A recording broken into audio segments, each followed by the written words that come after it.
Coach, obviously this is a new year, new era for the program. What's it been like for you, your initial reactions here? It's been great. Coming up here from Philadelphia and being in charge, moving over those 18 inches have been a great challenge these last 8 months, but one that I think I was prepared for. Jay Wright has done a great job of mentoring me and getting me ready for this great challenge. I'm really enjoying the guys. We got a great team. They're a good bunch of guys. They work extremely hard. They've been through a ton, and hopefully this will be a good year for all of them where they can remain healthy and keep clear heads and make sure they're as confident as they can be on the floor. What surprised you the most about Boston? Or BU, really, in general, being here? What has surprised me the most? I guess the facilities and the backing of the administration. Usually from the horror stories that I hear from other associates in the business, you might not have the facilities, you might not have the backing, you might not have the money, and we're in a recession and all that good stuff. And right now I believe they're supporting us. The administration, Dr. Brown, Mr. Mercurio, and the facilities are here. I mean, we have Aganis, we have FitRec, we have the best dorms in the country. And this place, I hate using the word sell, it shows opportunities for recruiting. I bring them on campus, I said, I'm not trying to sell you. You look at it for yourself, and you can see all the benefits.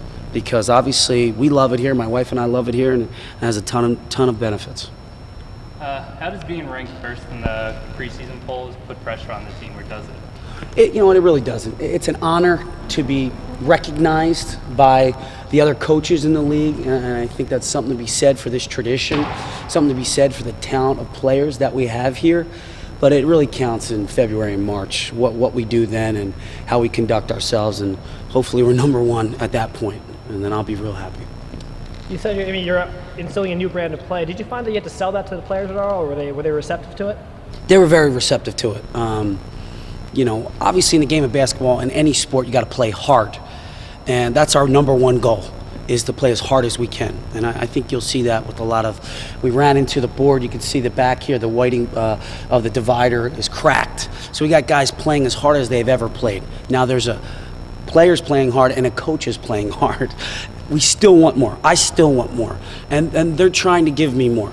So as long as we head in that direction of playing hard, then the style of play comes in. And that's going to give them freedom. And you might see a bad shot every now and then, and you might roll your eyes every now and then. But as long as they're defending and they're rebounding and they're taking charges and they're diving, then I'm going to give them a little bit more freedom, a little bit more of a leash on the offensive end. Would you say that how much easier is it coaching a very veteran-heavy roster with 8 seniors compared to maybe a group of all freshmen coming in? I'll tell you what, I think the other way. I think it's harder because they already have their habits. They already have a certain way to do things over the last 3 or 4 years, including high school. When you get a freshman, he's a piece of clay. You can mold him and shape him however you want him to be. And I think that's been the great challenge this last month is, getting them to kind of play my way and not the old way. And, I also have to sacrifice a little bit. We got to meet somewhere in the middle. If we can meet somewhere in the middle, I still think we'll be real successful. It seems like you're playing a lot faster of a style, a little bit more of a loose. Did you have to change the conditioning of the team at all off-season, or is that something Well, where I've come from, we've always believed in developing your bodies and being in the best shape that you can be in. Because when you're in tip-top shape, you got that confidence, you got that clear head. Now, and we all know, we all work out every now and then. Notice I say every now and then. When you get tired, you're not as on your game. You're not as sharp when you're tired. So we'll be well conditioned. We'll be ready to go by November 13th. We've had already some minor setbacks. 5 guys on the team had the flu, including myself.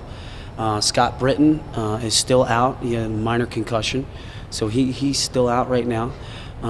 But the good news is, and this is what I'm trying to tell the team, it's happening now, and it's November 4th, and that's a positive.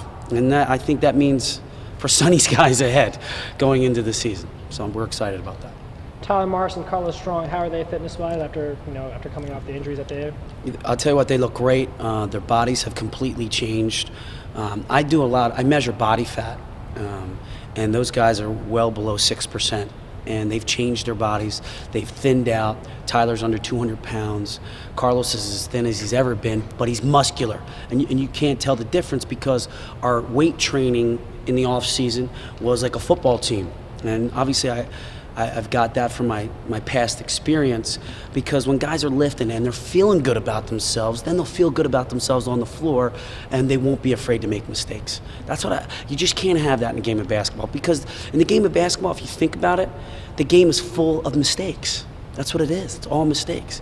And I can't have a guy who makes a mistake and then we go 2 or 3 possessions and he's still thinking about that mistake. That can't be. It can't happen. You make a mistake, move on, let's go, make it up later in the game. You'll get it back.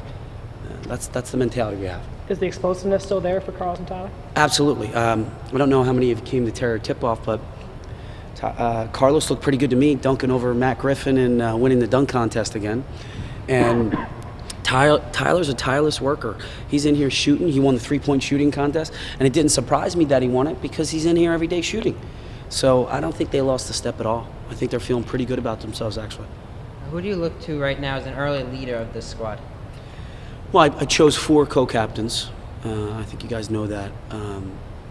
They all are unique in their own way as far as their leadership. Tyler might be more vocal on the floor. Corey might be more vocal as far as his actions.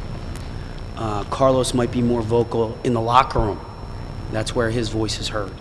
And Scott is more vocal in his position, where we need him, working with the other guys, teaching them, the way, the rule, the lay of the law, and that's important. So if you put those 4 guys together, that's one pretty good captain. So I look at all 4 of them the same way.